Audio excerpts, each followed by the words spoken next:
헌재에서 대통령 기각 결정 내릴 가능성도 염두를 해두시고 계신지, 그리고 민생 혼란 외에도 장기화될 것 같은 정치 혼란은 어떻게 잡아나갈 것인지 궁금합니다.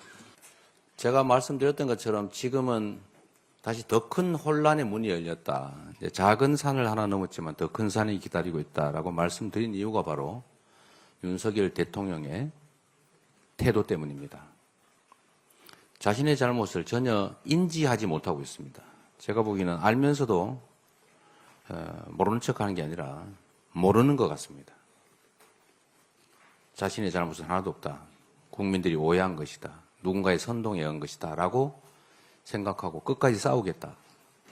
함께 싸우자. 라고 하는 것 같습니다. 결국 이것은 국민들 사이에 충돌을 선동하는 것과 다름이 없어 보여서 그로 인한 혼란과 갈등, 대결이 상당 기간 더 증폭돼서 계속될 것 같습니다. 참으로 안타까운 일이지만 그러나 대한민국 정상화를 바라는 우리 국민들께서도 우리 민주당도 이 불의에 대해서는 저항해서 함께 싸울 수밖에 없는 상황입니다. 그리고 결국 국민 압도적 다수가 원하는 그런 세상, 민주공화국의 기본적 가치인 국민 주권 원리에 따라서 반드시 국민의 뜻이 관철될 것으로 생각합니다. 혼란을 최소화하기 위해서, 그리고 혼란 기간을 최소화하기 위해서 적극적인 노력이 필요하고 우리 민주당도 최선을 다하겠습니다. 선거 결과를 예측하는 것은 제 몫이 아닌 것 같습니다. 독립된 헌법재판기관에서 헌법의 원리, 국민의 뜻, 그리고 진실, 정의에 따라서 판단할 것으로 믿습니다. 기각될 것이라면 하지 않았겠지요. 기각될 것으로 예상을 했다면. 더 큰 혼란과 역풍이 있을 테니까. 그러나 법은 국민의 상식의 최소화입니다.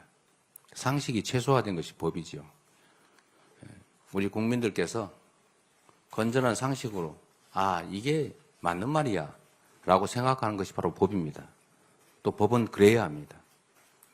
법은 전문적이고 보통 사람이 알 수 없는 것이 아니라 보통 사람이 생각하는 상식이 바로 법이고 그 법을 구현하는 것이 헌법재판소 또는 법원의 역할이기 때문에 국민의 상식에 부합하는 결과가 나올 수밖에 없다라고 생각합니다.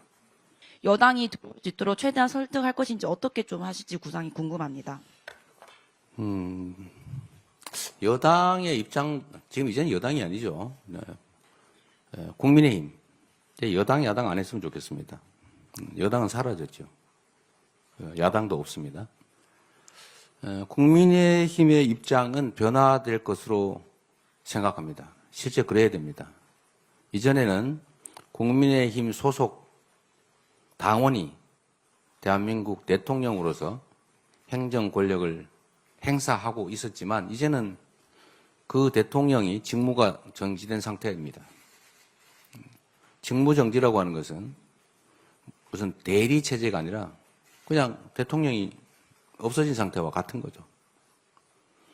대통령이 없어졌기 때문에 헌법이 정한 순서, 법률이 정한 순서에 따라서 그 대통령의 권한을 대신하는 것입니다. 이제 중립적 상태로 돌아간 것이죠. 이전에는 자기 소속 대통령을 보호하기 위해서 그런 정무적 판단을 했다면 이제는 그냥 국회 구성원 제2당으로서 국정안정, 민생회복이라고 하는 큰 공통의 목표에 협조하지 않을 이유가 없다고 생각합니다. 만약에 이를 협조하지 않는다면 정당으로서 존재 이유가 없는 것이죠. 참여할 것으로 예상합니다. 그리고 국정을 점검하는 정도를 넘어서서 이제 안정을 위한 실질적 대책을 논의해야 합니다. 중민주권 국가인 대한민국에서 국민이 직접 선출한, 직접 위임한 권력기관은 이제 국회밖에 없습니다. 대통령 행정 수반은 정지됐기 때문에 이제 국회가 국민에게 위임한 그 책임을 실질적으로 다해야 될 때가 됐고, 당연히 국회가 전면에서 대한민국의 국정도 조정해 나가야 될 상황이기 때문에 국민의힘의 적극적인 참여를 다시 한번 요청드립니다. 작은 이익을 따지다가 큰 역사의 물결에 휩쓸려 가는 일이 없기를 바랍니다. 거부권을 행사하더라도 탄핵을 안 하겠다고 말씀을 하신 건지가 좀 궁금합니다. 직무대행은 교과서적으로 보면 현상 유지 관리가 주 업무이고, 현상을 변경하거나 새로운 질서를 형성하는 것은 허용되지 않는 게 원칙입니다. 대행의 한계를 벗어나지 않을 것으로 생각합니다. 특검 부분은 원리 원칙, 법과 상식에 따라서 당연한 것은 당연하게 이루어져야 되지 않을까 생각합니다. 일부에서 이제 뭐 대통령 탄핵 의결이 됐고 실질적으로 곧 파면될 것이 거의 확실한데 뭐 주변을 수사하는 것까지 그렇게 계속할 필요가 있겠느냐라는 의견도 있어 보입니다. 있는 것 같습니다. 그러나 그건 매우 정무적인 결단의 영역의 일이고, 지금 대통령이 나는 아무 잘못이 없다, 강력하게 맞서 싸우겠다, 이러고 있는 상태라서 아무것도 변한 건 없습니다. 그냥 법과 원칙, 상식과 절차에 따라서 계속 진행되지 않을까 예상됩니다. 그 대통령에 대한 재판이 진행되냐 마냐에 대한 논란이 있지 않습니까? 그거에 대해서 좀 어떻게 생각하시는지 꼭 말씀해 주시고 싶습니다. 이 재판 기소 자체가 매우 정치적이고 또 상식에 부합하지 않는다는 것을 많은 분들이 동의하십니다. 여러분도 그 내용을 한번 자세히 살펴보시길 바라고, 대한민국 사법부는 또 우리 헌법은 무죄 추정의 원칙이라고 하는 아주 확실한 원리를 채택하고 있습니다. 법과 상식에 따라서 합리적 결론이 이루어질 것이고, 그 법과 원칙에 따른 정치 일정도 진행이 되겠죠. 저 역시도 그 절차 과정을 충실하게 이행할 것입니다. 검찰에서 수사를 진행하고 있고 또 공수처에서 2차례 사건 이첩을 요구했으나 이 모든 걸 거부하고 있습니다. 이 상황에 대한 대표님의 말씀을 듣고 싶고요. 군 문제도 이게 항명이냐 아니면 충성이냐, 항명죄다, 이 명령을 이행하지 않으면 항명죄로 책임을 묻겠다, 죄를 묻겠다는 협박을 했다는 얘기도 있습니다. 군대는 상명하복이 가장 중요하죠. 하부 지휘관들과 병사들은 그 명령이 옳은지 그른지 따르기가 어렵습니다. 일단 응할 수밖에 없는 그런 상황에 처해 있죠. 그런데 그 명령이 반란 세력에 또는 내란 세력의 불법적인 잘못된 명령이라는 걸 인지했다면 군대 구성원을 넘어서 대한민국 국민을 위한 공복으로서, 국민을 위한 공무원으로서 그 책임을 우선해야 되는 것입니다. 이번에 내란에 가담하는 실행행위를 명령받고도 예를 들면 출동을 지연하거나 또는 진압을 태업을 하거나 이런 것들은 사실 항명으로 보이긴 하지만, 그러나 결과적으로는 궁극적으로는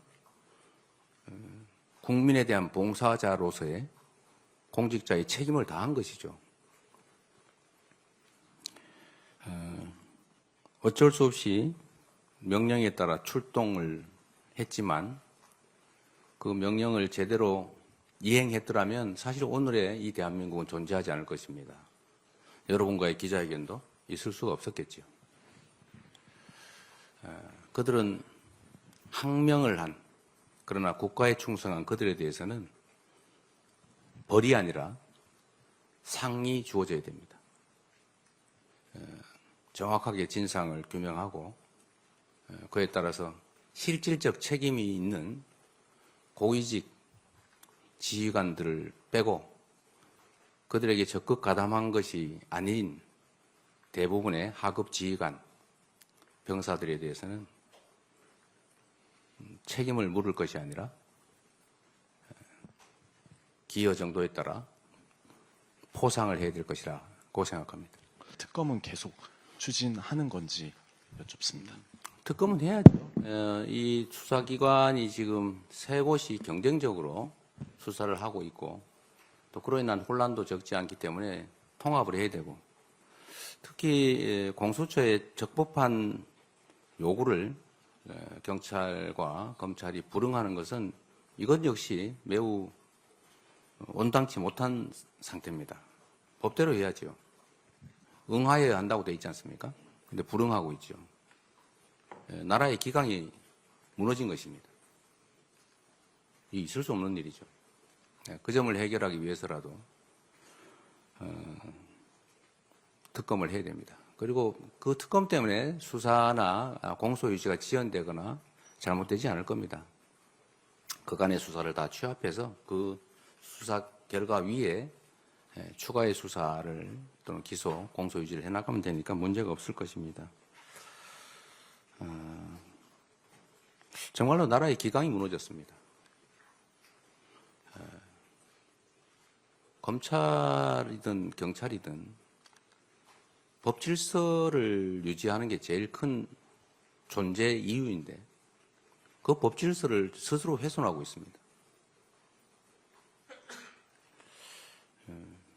어쨌든 이것도 우리가 해결해야 될 중요한 과제 중에 하나가 아닐까 생각합니다.